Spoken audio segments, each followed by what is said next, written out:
तो आज हम लोग पढ़ने जा रहे हैं जीओसी का लेक्चर नंबर तुम्हारा लास्ट लेक्चर में जीओसी 3 है ना। तो जिसमें हम पढ़ने जा रहे हैं रेजोनेंस इफेक्ट और हाइपर कंजुगेशन इफेक्ट के बारे में।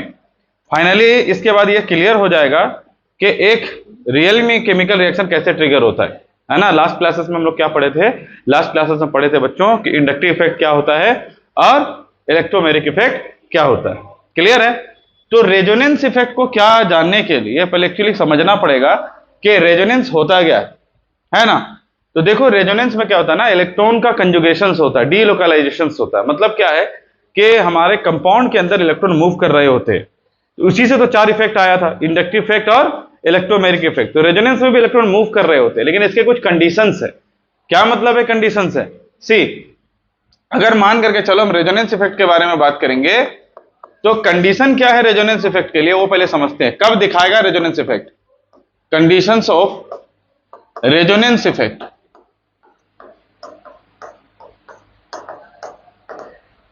तो रेजोनेंस इफेक्ट कब दिखाएगा उसके लिए कंडीशन है। कंडीशन नंबर 1 क्या होना चाहिए? Pi electrons should be at alternate positions. क्या मतलब है इसका? कि मतलब यह है कि बॉन्ड ऐसा बने कि पाई इलेक्ट्रॉन्स अल्टरनेट में होने चाहिए। पाई मतलब डबल बॉन्ड या ट्रिपल बॉन्ड। एग्जांपल के तौर पर हम कुछ भी एलिमेंट ले लेते हैं, सपोज करो ये एक्स है, ये वाई है, ये जेड, मान लो ये बॉन्ड बनाया हुआ है ना, एग्जांपल के तौर पर। तो डबल बॉन्ड जो है वो अल्टरनेट पे होने चाहिए, डबल बॉन्ड या ट्रिपल बॉन्ड। देखो यहाँ पे पाई इलेक्ट्रॉन्स है, यहाँ पे सिग्मा और यहाँ पे पाई है। तो कंडीशन नंबर 1 है कि पाई इलेक्ट्रॉन्स अगर अल्टरनेट पोजिशन पे होंगे तो हमें क्या दिखेगा? तुम्हारा कंजुगेशन दिखेगा, मतलब इलेक्ट्रॉन का मूवमेंट दिखेगा, और उसी को कहेंगे रेजोनेंस इफेक्ट। पहला। दूसरा कंडीशन है कि pi electron and lone pair should be at alternate position.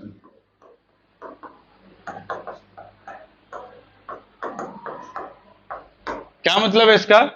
कि पाई इलेक्ट्रॉन और लोन पेयर भी अल्टरनेट में हुए तो चलेगा। जैसे कि ऊपर का एग्जांपल में हमने ये देखा कि भाई साहब ये डबल बॉन्ड है और सपोज कर लो सिंगल बॉन्ड में वाई है। तो यहां पे अगर तुम गौर से देखोगे तो गौर से देखने में पता चलेगा कि ये पाई इलेक्ट्रॉन के बाद सिग्मा है, फिर लोन पेयर है। मतलब अल्टरनेट में अगर पाई और क्या होता है लोन पेयर पाया जाता है तब भी क्या दिखेगा? रेजोनेंस दिखेगा। ये कंडीशन नंबर 2 है ना। What is condition number 3? lone pair should be at alternate position। मतलब लोन पेयर जो है वो अल्टरनेट पोजीशन पे होने चाहिए। जैसे कि मान के चलो यहाँ एक्स है, यहाँ पे लोन पेयर। समझ में आया कि नहीं? तो अगर तुम चाहते हो बॉन्ड का शिफ्टिंग तो लोन पेयर क्या में होने चाहिए? अल्टरनेट पोजीशंस पे होने चाहिए। अच्छा, अल्टरनेट पोजीशंस का मतलब ये है कि इस तरह से है ना, लोन पेयर अल्टरनेट में होने चाहिए, मतलब एक के छोड़ के एक के होने चाहिए, है ना। उसमें भी क्या होगा? हमको रेजोनेंस देखने को मिलेगा। बात आ रहा है समझ में? क्लियर है या नहीं क्लियर? चलो ठीक है। अब ये जो 3 कंडीशंस है उससे हम समझते हैं कि क्या होता है कि रेजोनेंस इफेक्ट क्या है। इसका मतलब रेजोनेंस इफेक्ट मतलब ये है बच्चों, होता ही है ना, बहुत सारे ऐसे स्ट्रक्चर्स होते हैं है ना कि उनके जो इलेक्ट्रॉन्स होते हैं वो मूव कर रहे होते हैं, बहुत सारे स्ट्रक्चर्स, और वही कहीं ना कहीं केमिकल रिएक्शन को ट्रिगर कर रहे होते हैं। मतलब उनके वजह से होता है केमिकल रिएक्शंस। समझ में आया कि नहीं आया? अब जैसे बहुत ही सिंपल सा हम एग्जांपल के तौर पर तुम्हें समझाने का कोशिश करें तो इसका क्या मतलब हुआ। जैसे मिसाल के तौर पर हमारे पास कोई भी ऐसा एलिमेंट ले लेते हैं। तो एक एलिमेंट है, जैसे हम क्या ले लेते हैं, कार्बोनेट आयन ले लेते हैं एग्जाम्पल के तौर पर। एग्जाम्पल के तौर पर है हमारे पास कार्बोनेट आयन है ना। ये क्या है एक्चुअली? CO3 2-। तो इसका जो लुईस डॉट स्ट्रक्चर बनेगा वो ऐसा बनेगा कि यहां पे आ जाएगा 2 2 4 2 6 2 2 4 2 6, यहां पे 4 है ना। तो इसमें कुछ चार्ज का जनरेशन होगा, यहां पे आएगा एक्स्ट्रा इलेक्ट्रॉन है तो माइनस चार्ज। इसको कहते हैं कार्बोनेट आयन CO3 2-। तो ये आयन में क्या रेजोनेंस दिखेगा? तो बिल्कुल रेजोनेंस दिखेगा। क्यों दिखेगा रेजोनेंस? गौर से देखना जरा। कि भाई साहब यहां पे जो लोन पेयर है और पाई इलेक्ट्रॉन्स है, देखो पाई इलेक्ट्रॉन्स और ये लोन पेयर क्या है, अल्टरनेट में नहीं है। ये लोन पेयर है, फिर सिग्मा है, फिर पाई, मतलब अल्टरनेट में पाई और लोन पेयर है, तो इसका मतलब यहां पे रेजोनेंस दिखने के चांसेस है। तो अगर रेजोनेंस दिखेगा तो क्या होगा सर, होगा ये जो इलेक्ट्रॉन्स है पाई वाला ऊपर मूव कर जाएगा।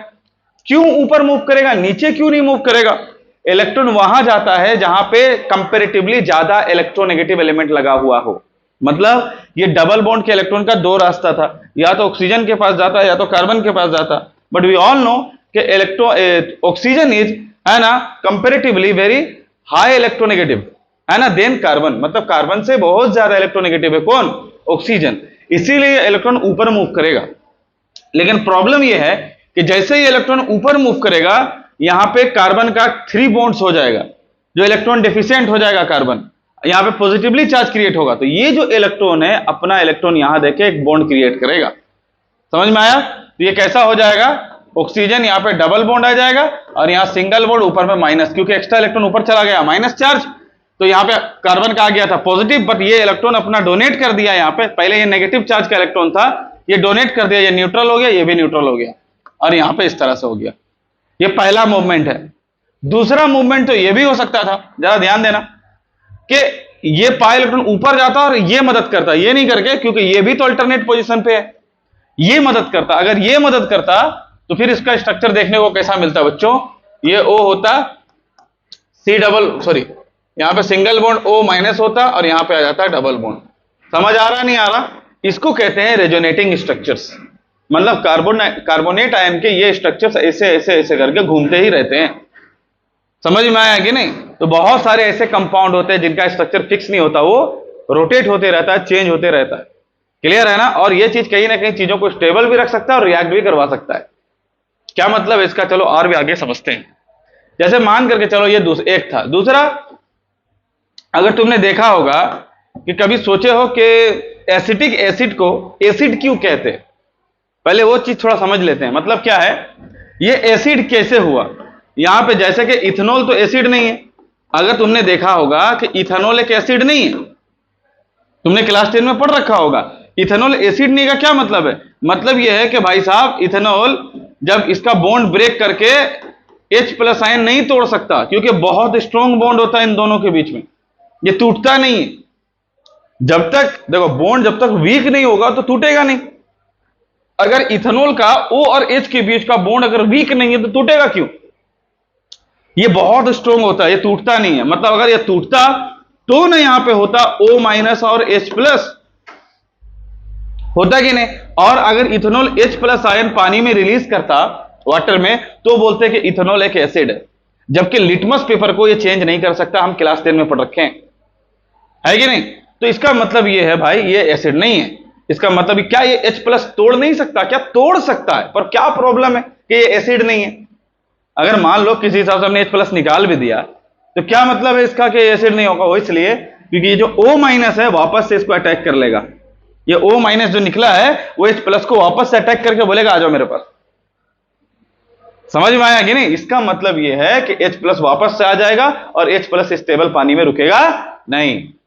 ये जो आयन बनेगा, ये आयन H+ को खींच लेगा। क्लियर है नहीं क्लियर है? यही रीजन है कि इथेनॉल अच्छा एसिड नहीं होता। पर व्हाट अबाउट एसिटिक एसिड, क्या मतलब है? अगर यहां पे एग्जांपल लेंगे एसिटिक एसिड का CH3COOH, हम जानते हैं कि एसिडिक एसिड एक एसिड है जो कि लिटमस पेपर को चेंज कर सकता है। वीक एसिड है बट एक एसिड है, मतलब लिटमस पेपर को चेंज कर सकता है। अब यहां सवाल है कैसे कर सकता? ये तो H तोड़ नहीं सकता, ये OH बॉन्ड कैसे टूट सकता है सर, है ना? What is the reason behind it? ये ऐसा कैसे हो सकता है? जरा ध्यान से सुनना, बात पूरा क्लियर हो जाएगा। समझ में आ रहा है नहीं आ रहा? ये अगर तुम ध्यान से देखोगे तो यहां पे क्या है, लोन पेयर होगा, और यहां पे भी क्या होगा, लोन पेयर होगा। होगा नहीं होगा? अब मेरा बात बताओ, क्या ये लोन पेयर और ये पाई इलेक्ट्रॉन के बीच में रेजोनेंस होगा? होगा नहीं होगा? क्योंकि ये पाई इलेक्ट्रॉन है और ये सॉरी ये लोन पेयर है, ये पाई इलेक्ट्रॉन है, ये अल्टरनेट पोजीशन पे, मतलब यहां पे रेजोनेंस होगा। क्या मतलब है रेजोनेंस होगा? अगर ये रेजोनेंस हुआ तो ये इलेक्ट्रॉन अपना इलेक्ट्रॉन को यहां देना चाहेगा, ऑक्सीजन देना चाहेगा कि नहीं? क्यों देना चाहेगा? अपने आप क्यों देना चाहेगा? वो इसलिए देना चाहेगा क्योंकि कार्बन और ऑक्सीजन में ज्यादा इलेक्ट्रोनेगेटिव कौन है? ऑक्सीजन है। तो होगा ये कि ऑक्सीजन कार्बन से उसके इलेक्ट्रॉन को छीन लेगा। अब जरा ध्यान से सुनना, अगर कार्बन से ऑक्सीजन उसके इलेक्ट्रॉन को, शेयर इलेक्ट्रॉन को, एक्स्ट्रा पाई इलेक्ट्रॉन को मूव करते रहता है, वो थोड़ा वीक होता है। अगर ये ऊपर चला जाए तो ऑक्सीजन में जनरेट होगा नेगेटिव चार्ज। गौर करो जरा, इमेजिन करो, ये अगर इलेक्ट्रॉन ऊपर चला जाए तो ऑक्सीजन में क्या जनरेट होगा? नेगेटिव चार्ज, और कार्बन में जनरेट होगा पॉजिटिव चार्ज। तो प्रॉब्लम क्या है? प्रॉब्लम ये है कि अगर ये पॉजिटिव चार्ज हो गया तो स्टेबल नहीं रहेगा। अगर स्टेबल नहीं रहेगा तो ये बोलेगा कि हम अपना इलेक्ट्रॉन दे रहे भाई, डबल बॉन्ड बना के स्टेबल कर देते हैं। होगा कि नहीं होगा? जरा ध्यान देना, बात को ध्यान देना। अगर ये स्ट्रक्चर को दोबारा से ध्यान दें तो ये जो इलेक्ट्रॉन है, पाई इलेक्ट्रॉन ऊपर चला जाने की वजह से ये ऊपर वाला होगा नेगेटिव चार्ज, सही है। और ये जो दो इलेक्ट्रॉन है इधर चला जाएगा, ये हो जाएगा क्या? इस तरह से हो जाएगा पॉजिटिव चार्ज। होगा नहीं होगा? समझ रहे हो या नहीं समझ रहे हो? क्लियर है या नहीं क्लियर? अब यहां पे एक प्रॉब्लम आ रहा है कि सर यहां पे पॉजिटिव चार्ज क्यों होगा? क्योंकि ये न्यूट्रल ऑक्सीजन था भाई, है ना, अपना इलेक्ट्रॉन शेयर कर दिया, जो कि कंप्लीट इलेक्ट्रॉन था, है ना। इलेक्ट्रॉन किसको शेयर कर दिया? बॉन्ड में शेयर कर दिया। अब एक बात बताओ, क्या oxygen as a positive charge stable रह सकता? नहीं रह सकता, क्योंकि ऑक्सीजन एक नॉन मेटल है, और नॉन मेटल को या तो नेगेटिव चार्ज चाहिए होता है या तो न्यूट्रल चाहिए होता है। पर ऑक्सीजन यहां पे क्या हो गया है? पॉजिटिव चार्ज हो गया। इसका क्या मतलब हुआ? ये ऑक्सीजन स्टेबल नहीं रहेगा। स्टेबल नहीं रहेगा तो क्या करेगा? ऑक्सीजन बोलेगा कि मेरे पास इलेक्ट्रॉन का कमी है, क्योंकि हमने अपना इलेक्ट्रॉन दे दिया, जिससे मेरे पास क्या चार्ज आ गया? पॉजिटिव चार्ज आ गया। तो पॉजिटिव चार्ज आ गया, इसका मतलब यह हुआ कि ऑक्सीजन स्टेबल नहीं है। फिर क्या होगा? ये हाइड्रोजन से इलेक्ट्रॉन मांगेगा। क्यों मांगेगा सर? क्योंकि ऑक्सीजन और हाइड्रोजन में कंपैरेटिवली ज्यादा इलेक्ट्रोनेगेटिव कौन है भाई? कौन है? ऑक्सीजन है। तो ऑक्सीजन बोलेगा कार्बन से, ऑक्सीजन बोलेगा हाइड्रोजन से इलेक्ट्रॉन दो, ये इलेक्ट्रॉन ले लेगा। और जिस मोमेंट ये इलेक्ट्रॉन ले लेगा, ये बन जाएगा CH3O-, यहां डबल बॉन्ड O। क्यों? क्योंकि न्यूट्रल हो जाएगा, यहां पे माइनस चार्ज जनरेट होगा, और ये हाइड्रोजन टूट जाएगा H+ आयन में। टूटेगा कि नहीं टूटेगा? को तोड़ने में मदद कौन कर रहा है? Resonance effect. कौन कर रहा है? क्योंकि रेजोनेंस इफेक्ट मजबूर कर दिया इन दोनों के बॉन्ड को कमजोर करने के लिए। क्योंकि रेजोनेंस इफेक्ट की वजह से इलेक्ट्रॉन इधर ट्रांसफर हो गया, ऑक्सीजन में इलेक्ट्रॉन का कमी हो गया, इसीलिए मजबूर होकर हाइड्रोजन से इलेक्ट्रॉन मांगेगा और बॉन्ड तोड़ देगा। लेकिन यहां पर ऐसा कोई केस नहीं था जिससे ऑक्सीजन, सॉरी ऊपर वाला में, इथेनॉल में ऐसा कोई रीजन नहीं था, समझ रहे हो ना, ऊपर में ऐसा कोई रीजन नहीं था जिससे ऑक्सीजन बोलेगा हाइड्रोजन के साथ लगा हो कि भाई साहब अपना इलेक्ट्रॉन दे दो, काहे के लिए जो हम है ना, हम अनस्टेबल हो गए। ऐसा कोई रीजन ही नहीं था उनके पास। जब ये OH जुड़ा हुआ था बिना कोई चार्ज का, तो इसके पास कोई रीजन ही नहीं था कि बोलेगा कि तुम अपना इलेक्ट्रॉन दे दो। इसके पास तो इनफ इलेक्ट्रॉन है, फिर क्यों मांगेगा? इसके पास पॉजिटिव चार्ज है, ये मांगेगा। दैट इज वाई H+ टूटेगा। पर ये क्यों हुआ?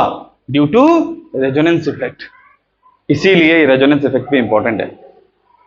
क्लियर है नहीं क्लियर? पर वेट अ मिनट सर, अगर मान लीजिए स्टेबल हो गए तो माइनस चार्ज है सर, ये तो माइनस चार्ज है, तो ये H+ क्या माइनस चार्ज में आके अटैक नहीं होगा? नहीं, क्योंकि ये फिक्स नहीं रहेगा। यहां पे नेगेटिव चार्ज फिक्स नहीं रहेगा। क्यों फिक्स नहीं रहेगा? क्योंकि नेगेटिव चार्ज और पाई इलेक्ट्रॉन क्या है? अल्टरनेट पोजीशन पे है। ये आपस में क्या दिखाते रहेंगे? रेजोनेंस। क्या दिखाते रहेंगे? और ये आपस में रेजोनेंस दिखाने की वजह से ये अपने आप को स्टेबल करते रहेंगे। इसका कोई जरूरत नहीं है। यही रीजन है कि ये भाई साहब एक एसिड कहलाएगा। तो इसके पीछे का रीजन क्या है? Resonance effect. उम्मीद करते हैं बात समझ में आ रहा होगा कि what is resonance effect. Clear है या नहीं क्लियर है? चलो ठीक है भाई, अभी आ जाते हैं नेक्स्ट पार्ट पे। के मान करके चलो हमारे पास बेंजीन रिंग है, तो बेंजीन रिंग में रेजोनेंस कैसे दिखता है वो समझ लेते हैं। मान लो ये हमारे पास एक बेंजीन रिंग है, और बेंजीन रिंग में मान लो कुछ एलिमेंट लगा हुआ, कोई हैलोजन ग्रुप लगा हुआ है। हैलोजन ग्रुप में मान लो हम क्या लगा देते हैं? क्लोरीन लगा देते हैं, है ना। अब मेरा सवाल यह है कि अगर मान लो हम यहां पे क्लोरीन को लगा दें, क्या यह क्लोरीन रेजोनेंस इफेक्ट शो करेगा? वी हैव टू चेक, है ना। मतलब ये जो क्लोरीन है, क्या ये रेजोनेंस इफेक्ट शो करेगा? हमें ध्यान देना पड़ेगा। पहले तो देखो ध्यान से कि क्या ये दिखाएगा, तो बिल्कुल दिख रहा है, दिखाएगा। क्यों? क्योंकि यहां पे लोन पेयर और पाई इलेक्ट्रॉन अल्टरनेट पे है कि नहीं है? तो यहां पे ये इलेक्ट्रॉन डोनेट करेगा, है ना, बेंजीन रिंग को, और ये पाई इलेक्ट्रॉन, क्योंकि अगर ये लोन पेयर अपना इलेक्ट्रॉन डोनेट कर दे तो इस कार्बन पे, ये जो कार्बन है इस कार्बन पे यहां ऑलरेडी 2 बॉन्ड्स है, यहां 3 बॉन्ड्स और 4 बॉन्ड्स है, ये अपना इलेक्ट्रॉन दे देगा तो कार्बन में 5 बॉन्ड्स हो जाएगा जो कि अनस्टेबल हो जाएगा। तो ऐसा क्या होगा कि जब ये अपना इलेक्ट्रॉन दे रहा होगा तो बोलेगा बगल वाला को अपना इलेक्ट्रॉन शिफ्ट कर दो, क्योंकि हम जब इलेक्ट्रॉन दे रहे हैं तो वो 4 हो जाएगा, एक्स्ट्रा होने से 5 हो जाएगा। क्लियर है या नहीं क्लियर? होगा क्या कि ये इलेक्ट्रॉन यहां जाएगा और ये इलेक्ट्रॉन यहां जाएगा, ठीक है कि नहीं? तो उसके बाद क्या देखने को मिलेगा ये स्ट्रक्चर में चेंजेस बच्चों, कि ऐसा होने से, है ना, ये इलेक्ट्रॉन अगर यहां चला जाए तो यहां पे क्या आ जाएगा, क्लोरीन में पॉजिटिव चार्ज, क्योंकि इसने इलेक्ट्रॉन डोनेट किया हुआ है, और चूंकि यहां पे देख रहे हो ये इलेक्ट्रॉन और पाई इलेक्ट्रॉन अल्टरनेट में, तो ये इलेक्ट्रॉन यहां जाने से क्या होगा, यहां पे नेगेटिव चार्ज, और ये इलेक्ट्रॉन एज इट इज रह जाएंगे। क्लियर है या नहीं क्लियर है? फिर अगला स्टेप में क्या होगा कि ये इलेक्ट्रॉन और ये पाई इलेक्ट्रॉन अल्टरनेट में है कि नहीं, तो ये इलेक्ट्रॉन अपना यहां डोनेट कर देगा, ये अपना यहां डोनेट कर देगा, है ना। ऐसा फिर क्या होगा, ये स्ट्रक्चर हमको इस तरह से देखने को मिलेगा, मतलब यहां पे आएगा डबल बॉन्ड, यहां पे आएगा Cl प्लस, है ना, और यहां पे आएगा नेगेटिव चार्ज। क्लियर या नहीं क्लियर है? और यहां पे एज इट इज ये रहेगा। फिर क्या होगा देखो कि ये जो इलेक्ट्रॉन है, ये पाई इलेक्ट्रॉन और ये इलेक्ट्रॉन अल्टरनेट में, ये इसको डोनेट करेगा, ये इसको डोनेट करेगा, तो डोनेट करने से ये स्ट्रक्चर कंटिन्यू रहेगा, और इस तरह से ये इलेक्ट्रॉन यहां चले जाएंगे और ये इलेक्ट्रॉन नेगेटिव चार्ज आ जाएगा, और यहां पे आ जाएगा Cl प्लस, है ना। The finally the last step क्या होगा कि ये इलेक्ट्रॉन यहां जाएंगे और ये इलेक्ट्रॉन वापस यहां चला जाएगा, ठीक है। तो ये फिर स्ट्रक्चर कैसा हो जाएगा, ये स्ट्रक्चर हमको ऐसा दिखेगा। अब इन दोनों स्ट्रक्चर को कंपैरेटिवली गौर करो, देखो कि जहां पे पाई इलेक्ट्रॉन था, ये पाई इलेक्ट्रॉन नीचे चला गया, ये पाई इलेक्ट्रॉन आगे चला गया, और ये पाई इलेक्ट्रॉन ऊपर चला गया। इसका मतलब ये हुआ कि भाई साहब अपने पोजीशंस को चेंज कर रहा है पाई इलेक्ट्रॉन, पर यहां पे डबल एरो है। डबल एरो मतलब दोनों साइड है, मतलब ये वो भी बनता है और ये फिर से वापस ये बन जाता है, मतलब इसके पाई इलेक्ट्रॉन जो है गोल गोल घूमते रहते हैं। बात समझ में आ रहा कि नहीं आ रहा? बेंजीन का पाई इलेक्ट्रॉन का पोजीशन फिक्स नहीं होता, इसीलिए साइंटिस्ट लोगों को लगा यार कैसे बताएंगे कि प्रेजेंट टाइम पे बेंजीन का पाई इलेक्ट्रॉन अभी कहां है। जैसे कि ये फैन देख लो, जब घूमता हुआ फैन में, हालांकि 3 ब्लेड्स है, घूमता हुआ फैन में तुम अभी बता सकते हो कि ये ब्लेड कहां पे, कौन सा ब्लेड कहां पे, उससे क्या बोलोगे, वो सर्कल में। उसी तरह बेंजीन को बोला जाता है कि इनके पाई इलेक्ट्रॉन जो घूम रहे हैं, ये मान लो इसके इक्विवेलेंट ये है कि पाई इलेक्ट्रॉन घूम रहे हैं ये सर्कल में। That is why this is the structure of benzene. Clear है या नहीं क्लियर? ये कौन समझाता है? Resonance effect. I hope so कि ये समझ में आ गया होगा what is resonance effect. Clear है? अब रेजोनेंस इफेक्ट क्यों इंपॉर्टेंट है पहला बता दिए कि एसिडिक नेचर को जैसे डिटरमाइन करने में मदद किया, उस तरह केमिकल रिएक्शन को भी करने में मदद करता है। समझ गए क्या मतलब है? अगर मान लो हम एक यहां पे ले लें बेंजीन, ये तुम क्लास 12 में पढ़ोगे इसके बारे में, यहां पे क्लोरोबेंजीन ले लेते हैं। अगर मान करो इसको हम रिएक्ट कराना चाहते हैं CH3Cl से, ध्यान देना जरा, और यहां डाल देते हैं अनहाइड्रस एल्यूमिनियम क्लोराइड। ये क्लास 12 का रिएक्शन है ना, जिसको हम कहते हैं फ्राइडल-क्राफ्ट अल्काइलेशन। बट तुमको समझाने के लिए बता रहे हैं कि क्या इंपॉर्टेंस है इस रेजोनेंस इफेक्ट का। बंद कर दो ना वाला, पूरा आवाज आ रहा है यार, क्या कर रहा है लोग, पढ़ाने के टाइम पे मशीन उसीन चला देता है पागल लोग।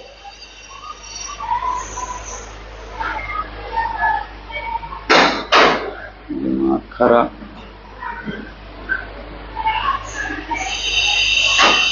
तो उधर से आ रहा है, ठीक है बेटा। तो कहने का मेरा यह मतलब था कि हम रेजोनेंस इफेक्ट इसलिए समझाने का कोशिश कर रहे हैं कि ये देखो क्लास 12 का एक रिएक्शन है, देखो रेजोनेंस इफेक्ट से कैसे समझा जा सकता है। बच्चों तुम्हें समझाए थे कि जब भी एरो के ऊपर यूवी रहेगा तो होमोलाइटिक फिजन होता है। एरो के ऊपर अगर यूवी रहा तो होमोलाइटिक फिजन, लेकिन अगर यूवी नहीं रहा तो क्या होता है? हेटेरोलाइटिक फिजन। अब तुम ही बताओ, ये अगर बॉन्ड ब्रेक करेगा तो ये बॉन्ड कहां शिफ्ट करेगा, कार्बन की तरफ कि क्लोरीन की तरफ? ऑब्वियसली क्लोरीन की तरफ। कंपैरेटिवली जो ज्यादा इलेक्ट्रोनेगेटिव होता है फिजन, उसी की तरफ इलेक्ट्रॉन डोनेट कर देता है। क्लियर है कि नहीं? इसका मतलब यह बनने वाला है CH3 प्लस और यह बनने वाला Cl माइनस। क्लियर है नहीं क्लियर है? अब सवाल यह है कि सर कौन रिएक्ट करेगा बेंजीन रिंग से और कैसे रिएक्ट करेगा? जरा ध्यान देना, बेंजीन रिंग को गौर से देखो। अगर गौर से तुमने देखा कि बेंजीन रिंग के स्ट्रक्चर नंबर 2 स्ट्रक्चर नंबर 3 और स्ट्रक्चर नंबर 4 को ध्यान दो, इनमें चार्ज का जनरेशन हो रहा है। जब ये बेंजीन का स्ट्रक्चर ऐसा मूव करते रहता है तो उसमें क्या होता है, चार्ज का जनरेशन होता है। क्लियर या नहीं क्लियर है? तो ये जो चार्ज का जनरेशन हो रहा है, मतलब कहीं ना कहीं देखो ये स्टेबल तो करने का कोशिश कर रहा है, लेकिन दो इफेक्ट है, एक है तुम्हारा इंडक्टिव इफेक्ट और रेजोनेंस इफेक्ट। दोनों जब मिल जाते हैं तो ये जो स्ट्रक्चर है थोड़ा बहुत एक्टिवेट हो जाता है, मतलब ये रिएक्ट करने के लिए तैयार हो जाता है। तो जब रिएक्ट करेगा तो कौन से पोजीशन पे रिएक्ट करेगा, ऑर्थो और पारा में। क्या मतलब ऑर्थो और पारा में, देखो 1-2 पोजीशन में है और 1-4 पोजीशन में चार्ज है। माइनस चार्ज जो है ये दोनों ऑर्थो, एक ही बात है, दोनों स्ट्रक्चर घुमा के रख दिया गया, ये दोनों सेम स्ट्रक्चर है। ये 1-2 ये 1-2 में देखो, ये 1 अगर इसको हम फंक्शनल ग्रुप माने तो 1-2 पोजीशन में चार्ज है और यहां 1-2 पोजीशन में चार्ज है, जबकि ये 1-4 पोजीशन में चार्ज है। तो इसका मतलब ये हुआ कि क्लोरोबेंजीन जब रिएक्ट करेगा तो अपने साथ जो एलिमेंट लगाएगा वो ऑर्थो या पारा में अटैच करेगा। सर किसको अटैच करेगा? अगर यहां जनरेशन नेगेटिव चार्ज का हो रहा है तो लगेगा कौन, पॉजिटिव चार्ज। कौन लगेगा, पॉजिटिव चार्ज। सर कहां लगेगा, पॉजिटिव चार्ज जो है वो कहां लगेगा, वो ऑर्थो और पारा में लगेगा। ये है एक ऑर्थो या फिर क्या में लगेगा, ऑर्थो में लगेगा या फिर पारा में लगेगा। कुछ समझ में आया? देखो ये चार्ज का जनरेशन देखो, है ना, ये पॉजिटिव चार्ज, क्योंकि ये घूम रहा है ना स्ट्रक्चर, ये घूमते रह रहा है बार बार। तो जब नेगेटिव चार्ज नीचे जनरेट हुआ CH3 जाके नीचे अटैच हो गया, जब नेगेटिव चार्ज ऊपर जनरेट हुआ ये CH3 ऊपर जाके अटैच हो गया। क्योंकि ये एक मॉलिक्यूल से तो रिएक्ट कर नहीं रहे थे, 1 मोल था, करोड़ों मॉलिक्यूल थे, है ना। कुछ में यहां लग गया, कुछ में यहां लग गया, ज्यादातर इसमें लगा क्योंकि ये ज्यादा स्टेबल स्ट्रक्चर माना जाता है, मेजर प्रोडक्ट बोलते हैं इसको। क्यों? क्योंकि इलेक्ट्रॉनिक रिपल्सन यहां कम है, ये इसके इलेक्ट्रॉन और इसके इलेक्ट्रॉन पूरे दूर डिस्टेंस में, मतलब इसमें रिपेल नहीं करेंगे, और ये इलेक्ट्रॉन क्या है, सामने में, ये रिपेल करेंगे, तो ये कम स्टेबल स्ट्रक्चर है। तो हम ये समझाना ये चाह रहे थे कि क्या इंपॉर्टेंट है रेजोनेंस इफेक्ट का। क्या ये बात समझ में आया? क्लियर या नहीं क्लियर है? ये तुम्हारे सिलेबस में नहीं है भाई, लेकिन समझाने के लिए बता दिए बस। आगे देखो ये था हमारा resonance effect. Finally the hyper conjugation.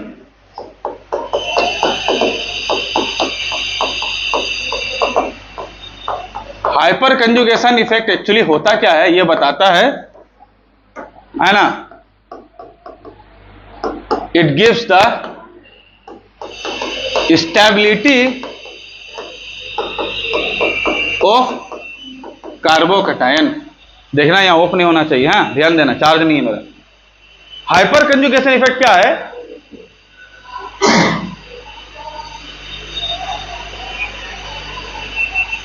Machine रोक ना मेरे भाई, कहीं पूरा वीडियो में नहीं आ जाए साउंड, सब मूड खराब हो जाएगा पूरा।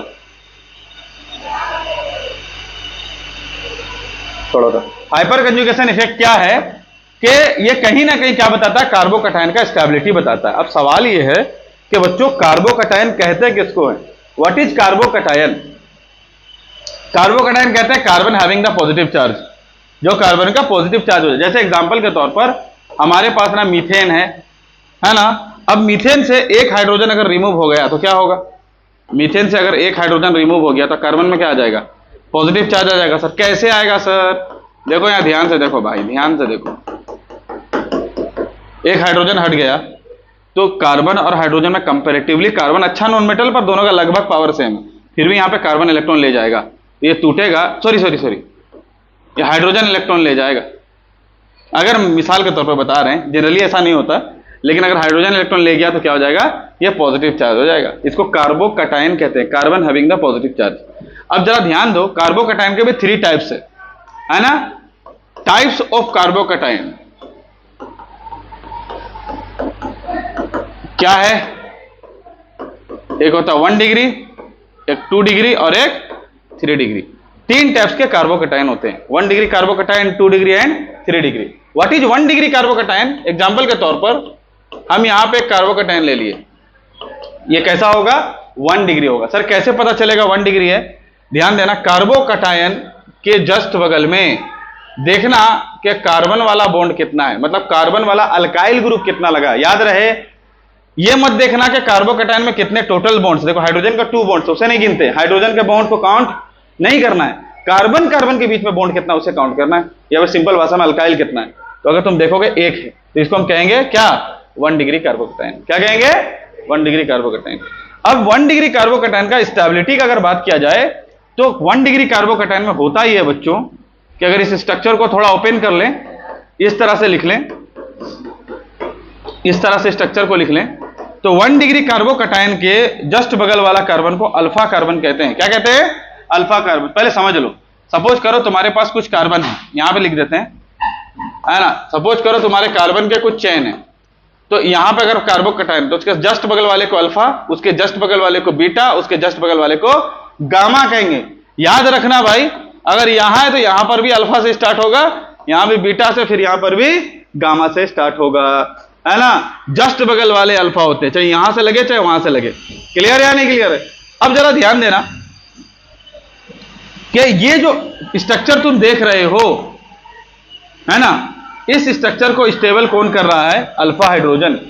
ये जो देख रहे हो कार्बोकैटायन, तो कार्बोकैटायन के जस्ट बगल वाले कार्बन को क्या कह रहे हैं? अल्फा कार्बन कह रहे हैं। और अल्फा कार्बन में जितने हाइड्रोजन अटैच है उसको क्या कहा जाता है? Alpha hydrogen.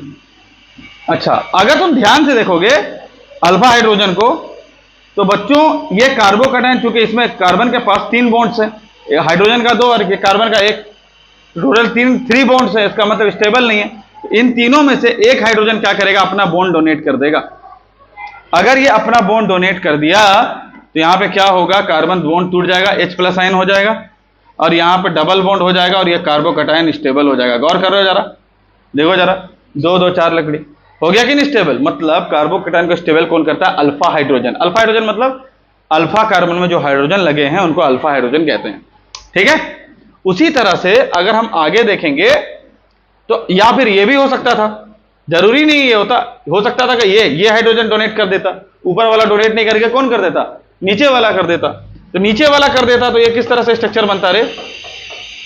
यहां पे H+ आ जाता, नीचे वाला डोनेट करता तो, और यहां पे आ जाता CH2। बात आ रहा है समझ में? या फिर ऐसा हो सकता था, है ना, एक और स्ट्रक्चर हो सकता था कि ये साइड वाला डोनेट कर देता। ये साइड वाला बोलता है कि हम अपना इलेक्ट्रॉन यहां दे देते हैं। अगर ये साइड वाला डोनेट करता तो यहां आता H+, यहां पे कार्बन हाइड्रोजन, है ना, डबल बॉन्ड CH2। होता कि नहीं होता? इसका मतलब एक कार्बोकैटायन को स्टेबल करता है अल्फा हाइड्रोजन, और इसके टोटल अल्फा हाइड्रोजन कितने हैं? गौर करो, इस कार्बन में अल्फा हाइड्रोजन कितना है? 3 है। जितने अल्फा हाइड्रोजन होते हैं, हाइपर कंजुगेशन स्ट्रक्चर उससे एक ज्यादा होता है। हाइपर कंजुगेशन स्ट्रक्चर एक ज्यादा होता है। गौर करो, टोटल इसको मिला के, इसको ऐड करके टोटल कितने स्ट्रक्चर हो गए? 4। और रूल कहता है जिसके जितने ज्यादा हाइपर कंजुगेशन स्ट्रक्चर होते हैं वो उतना ज्यादा स्टेबल माना जाता है। एग्जांपल के तौर पर अगर 2 डिग्री कार्बोकैटायन का बात करेंगे, सपोज करो यहां पे ये 2 डिग्री कार्बोकैटायन है। देखो कैसे पता चला 2 डिग्री? कार्बोकैटायन में जो बॉन्ड लगा हुआ है कार्बन का वो 2 बॉन्ड है, इसका मतलब ये 2 डिग्री कार्बोकैटायन है। तो 2 डिग्री कार्बोकैटायन में अल्फा हाइड्रोजन कितने हैं सर? इसके जस्ट बगल वाला अल्फा, इसके जस्ट बगल वाला अल्फा, याद है इसके बगल वाला बीटा होता है। अब यहां पे सवाल यह है कि इसके कैसे बनेंगे स्ट्रक्चर?